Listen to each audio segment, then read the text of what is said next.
Hello and welcome to another episode of Talking Migration with me, Oyi Adekunle.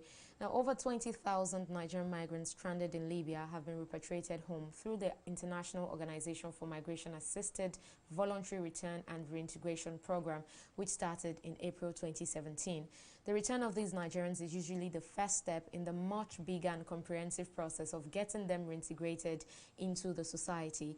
Now, for some of the returnees, there's neither a home nor business to return to, and without this, it becomes rather difficult for them to make ends meet. To address some of these challenges and to provide more support for vulnerable returnees, the Patriotic Citizen Initiatives (PCI) is unveiling its meal shelter and reintegration center in Lagos. And joining me now on the program to give us more details about this is Osita Osemene, the Executive Director of Patriotic Citizen Initiatives and the brain behind the shelter. Mr. Osita, thank you very much for joining us. I should say once again on the program, you're a friend of the house, so it's good to have you on the program. Thank you for coming. Thank you. Now, let's talk about this, your meal shelter. You say it's the first of its kind in Nigeria. Now, how did you, or what prompted your decision to go about opening up a meal shelter in Lagos?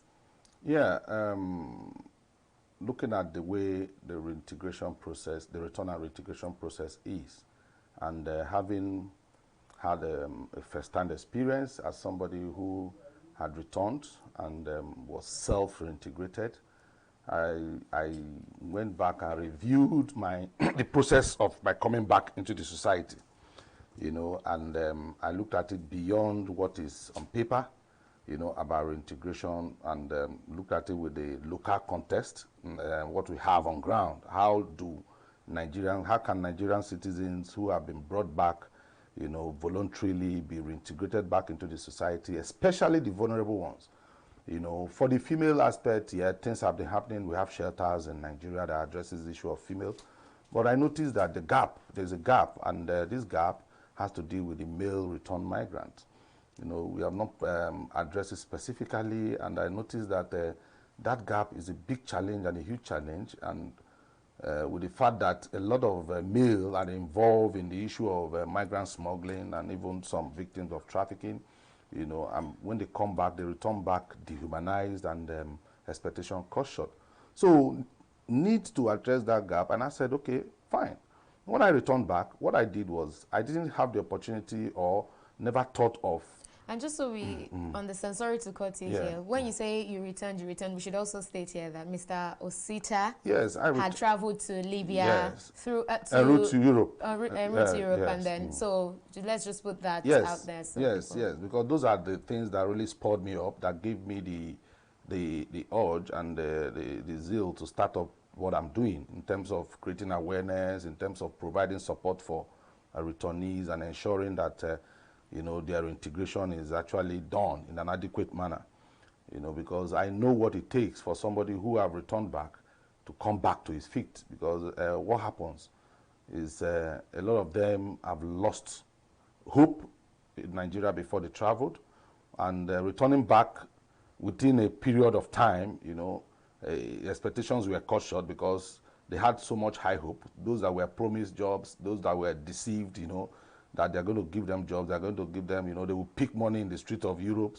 and at the end of the day, go in there, get stranded, and return back. Some of them have sold their properties, some of them are into debt, So you don't expect such a person to come back immediately and just go into the society and do what? So the person requires some time to go into sober reflection, and that time should not be less than 1 year, So that's why most times I get worried when people just return back and start, requesting for assistance and support, But because of the nature of activities and programs, because these are international donor funding projects, and they are timely, they are time bound, so you need to do the project as stipulated by the donor, But looking at the context, the actual context, people should not be reintegrated or should not be given economic support until after 1 year. I still keep on saying that, and until they buy into that idea, they will begin to see the realities and the results, positive results of reintegration. I mean, we'll get to all that later, Yeah. but you mentioned earlier, I mean, this is very personal for you from what you've just said, and you said you went through self-reintegration. Yeah. And from all of this that you have just said, it means that it does appear that reintegration is somewhat difficult. So what makes reintegration a difficult process? Yeah, like I said, it's difficult because of the challenges and the, what I call the difficulties the individual has gone through, which he is the only one that can, work on himself. We have little, as in whoever has not gone through that process has a little assistance to provide. You may be thinking that what they need actually is money or business. No. You may be thinking that what they need is shelter. No. Sometimes the people you are even trying to support, their immediate need is to go back.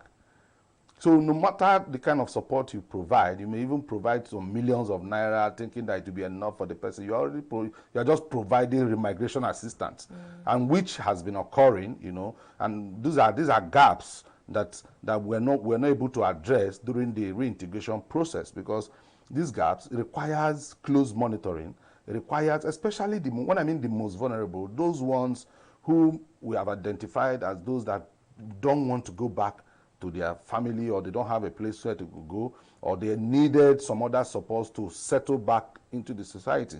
There are some persons who have the intention of not returning back, but out of frustration and with the method of intervention, once they just get the support, they fly back, or they go back through any kind of means. So this shelter actually was brought in to actually address this, because I have observed that in the shelter or wherever you are, if they have that kind of guide and with the kind of approach you want to use, because it's going to be a return migrant centered approach in terms of handling the shelter.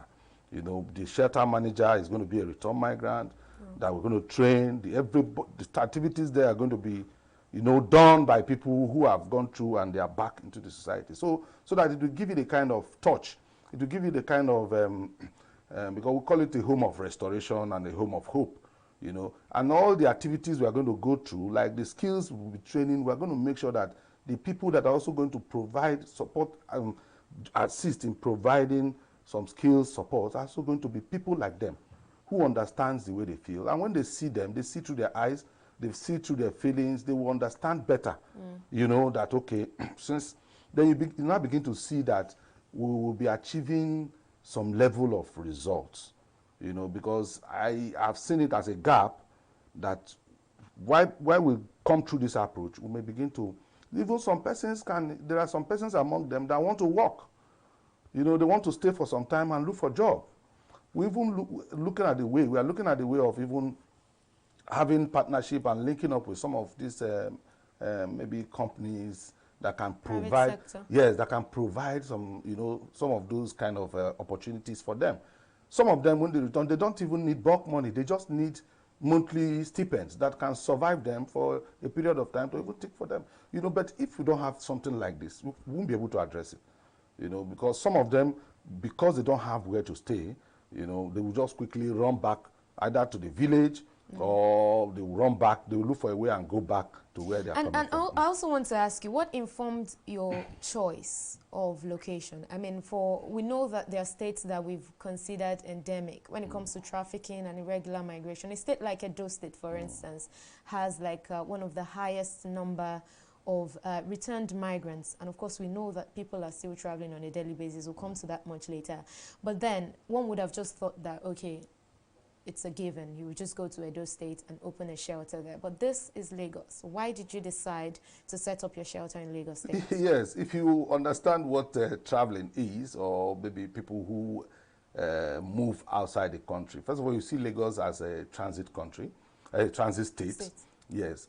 Anybody who is coming to Lagos. Anybody who is going through Lagos. We have the land border, you have the air, So one, that is one. And two, Lagos is like Europe to Nigeria, where every young boy, the commercial nerve. Yes, they want to settle down in this country.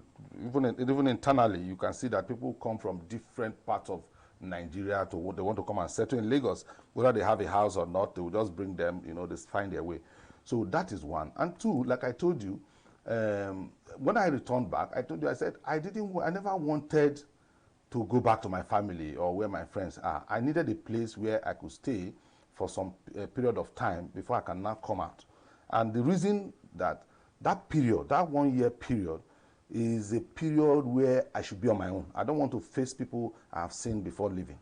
Because and is that usually so for everybody that most people? I'm just telling you the way it is.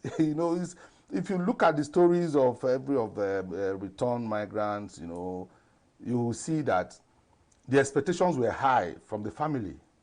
They were high from friends. So you now spend 1 year or 2 years, you could return back. What are you going to tell them? So they wouldn't want to see anybody. And they would go back. Some of them came back without clothes. They came back without shirts. Some have sold their properties before leaving. So why will you expect such a person to go back to the community? So it's not possible. So it's part of what actually informed the decision of PCI getting that. Because we say, okay, when they come back, this is where we receive them most times.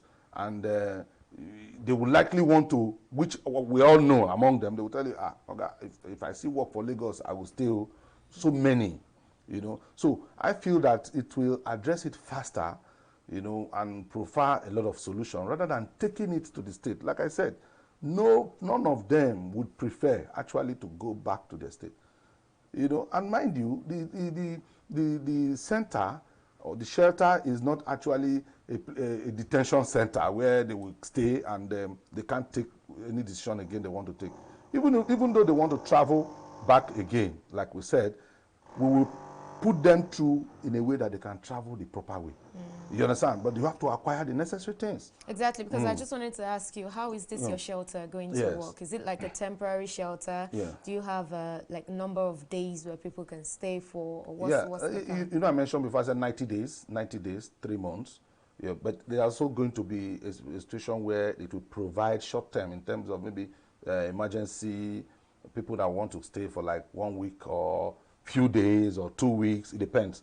But for the program we actually want to run within 3 months, except on special occasions where we have,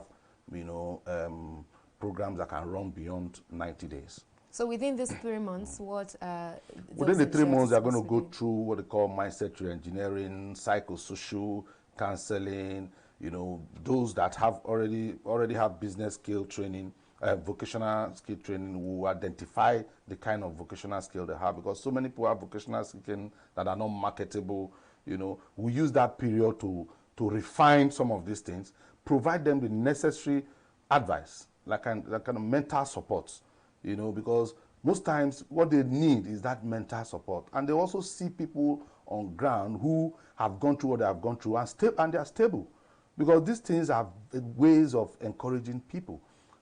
So some of them who have already made up their mind that their own is finished, that they cannot regain back, by the time they begin to see that, yes, if these people have gone through this thing and look at they are doing well, and they can also support us in ensuring that we are stable, so that period they will be able to get that kind of hope. Not the type we normally were providing. What we normally do before is when they come back, they go home, or they hang around somewhere. We'll call them back. We'll call them for training. Yes, they actually come for training. After 5 days, they go back. No follow up. We'll give them their reintegration. And most times the communication cuts off there. But for somebody who have gone through the process of 3 months in a center, it's not going to be like business as usual. There will be proper checkup in terms of after the program. Yeah. All right, so Sita, we'll just take a break here. We'll get back to this discussion. We'll go on a short break now, and when we return, I still have Mr. Osita Osemene with me in the studio. When we return, we'll continue this discussion. Please stay with us. We'll be right back.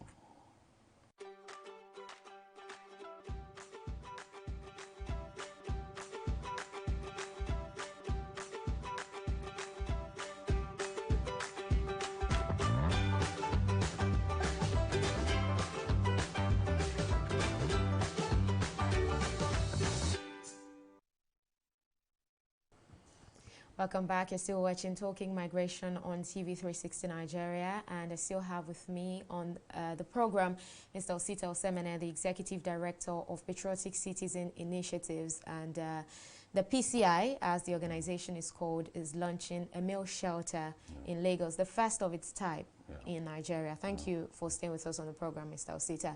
I mean, earlier you spoke about, or you said you believe that reintegration process should not be anything less than a year. And now you're opening this shelter that will accommodate people, male returnees, for 3 months. And now within that 3 months, are you certain that all that needs to be instilled, all that is required for the reintegration process will be achieved within that 3 months? If you're saying that it shouldn't be less than a year, and here you're having a shelter that houses people temporarily for 3 months. Like I said, it's a process. The 3 months we are providing, remember, we're going to be feeding them, we're going to provide some services. It's a whole lot, you know, and like I said, why 3 months? 3 months because that 3 months, they're going to undergo a lot of, like I said, some programs, you know, a lot of psychosocial support, other trainings that are going to be useful to them, a lot of reorientation, you know. And after the 3 months, it has not ended. Within that period, we also, for those who want to work, who want to get job done, who want to start work, who want to start up their business, who want to do whatever, we're also going to link them up. Like I said, I don't know if I've mentioned it here in my first interview, but it was after 3 months that I returned back, that I came out to look for what to do. And when I came out to look for what to do, I was not actually looking for money. I was just looking for how I can mix up with people, and because I've already had my sober reflection, you know, within that period of 3 months, then how can I mix up with people and begin to see how I can be useful to myself in the society. And I got myself a job that I enjoyed for the next 7 months, you know. And now after that 7 months, because I had timed myself. But you said earlier, you mentioned that you had to do your integration yourself. You That's said self-integration. So this was just you came back, you went home? I didn't go home. I said I went to Sokoto State is not my home. I went to Sokoto State where I don't know people, where nobody knows me. Because you just needed to be away from people. Yes, I needed to be away from people. That's why I used the word sober reflection. You know, I needed to think, first of all, what the step I took, was it the right step? You know, you need a place to think about it. And you don't need anybody to tell you what next to do. You understand? You just need to come to that space. Yes, to reality, to ask yourself, this step you have taken, is it the right step? Now, if I must take that step, was that supposed to be the way to leave the country? You know, because if you don't take that decision on time, you might end up, after 30 years, you will still be thinking about the issue of your journey. And you may not have achieved anything in life. You may not have even gotten a job or moved from any place. You end up, you know, maybe you're not going to drugs, because those are the end result of these things I'm talking about. So that first 3 months, I thought about it. I said, is this the right step for me to take? Now, what am I going to do after now? You know, and I said, after thinking, coming up with a lot of what do you call it, ideas. I said, okay, I need to survive. I need to survive. I need to eat. So I now started looking for a place to work. I was lucky to get a place. Though they didn't have any vacancy, but I had to appeal to the owner of the place. I was given an opportunity there without pay. Without pay. And I was working because I was seeing what I was eating there. At least I could afford 1 or 2 square meals a day. So I kept myself very busy, made friends. You see, that's why I said, you see, reintegration has a lot. People need to understand what reintegration is from the eyes of people who have actually gone through the process and have established, you know. But, you know, sometimes when you want to give your voice in this kind of a thing, you may be seen as you are overrating it, or the truth is, they need somebody who is undergoing that. They needs people, need friends. You understand? You need to be relating with people. That is after the period of sober reflection. That's why I said 3 months. After that 3 months, they need to step out. Stepping out doesn't mean that they have left PCI. We're also looking at opportunities that we can create for them. You know, because the shelter we address, we can create the opportunity for them. If it is even, we have so many factories in Lagos. We're going to partner with some persons, some of these factories. They can even go for internship. You know, for some of them who want to work 6 months, 7 months, you know, something that will keep them. Then after 1 year, they can now begin to talk of assessing the fund, because it's their money, it's their support. But within this period, by the time you give it to them, they will remember that their mother borrowed money in the village to support them. There's so many debts. You know, there's so many issues. And the truth is that within this period, they shouldn't contact any of them. Both the family relatives, anybody, they should not communicate with anybody. You understand? So that period that they want to step in or step out from the reintegration process is the period that if they like, they cannot begin to communicate. But now they need to concentrate on the way forward to tackle all those challenges that they have faced. Because the truth is that a debtor must pay. Then we now begin to look at family reunion, now begin to look at reconciliation. There are a lot of things that will come out of it. You know, it's just a beginning. You know, there are a lot of things that are going to come out of it. And you said this is just for, is it going to be strictly male male, because and male, human trafficking? Yeah, because the issue have not been tackled anywhere. You can bear me witness. You have been interacting with some of the return migrants. You know that the males have been neglected for and there's no plan for them. I've seen so many of them. Some after they return, once they give them the support, you see them, they sleep under the bridge. But do you foresee a situation where this is just for males, and then when you see female returnees? No, we have female shelters that we can refer. We have other colleagues that are running female shelters. And lastly, before I let you go, Mr. Osita, I mean, we've seen situations where returned migrants decide on their own to launch again and just go back. It feels like an unfinished business for them. They just really want to go there and explore what it was they set out for initially. So are you worried that some may see this whole reintegration process as, okay, I just need to, I mean, play along for this period, get the money I want, so I establish, and then go back to seek what I want? I am not worried. They are human beings, and human beings, you cannot deprive them from movement. You cannot deprive them from taking some certain decisions. Even in the church where the pastor preaches with Bible and tell you that God wants you to do this, you see people, they've made up their mind what they want to do. So, you know, like this issue of returning back is, apart from having a holistic approach of reintegration, even when you provide all the structures on ground, you will still see people, they will still want to go back. That's why I said the mindset needs to be worked on. And the mindset needs time to work on it. You know, we will continue to have people who will still capitalize on those opportunities or those privileges around reintegration. You know, they will still want to do what they want to do until maybe they die there or they get, you know, arrested. You know, so we will still continue to have them. But our focus in PCI is to ensure that we achieve great results, because, you know, for some time now, you know, the fact that reintegration issue is new in Nigeria doesn't mean that we'll not get it right. Because for me, it's new. We just started it, you know, that people started knowing about reintegration from 2017 till now, you know. But we need to start up with on a good note, so that in the nearest future, it will now become a kind of, they will have a proper guide, you know, on how successful integration can be achieved.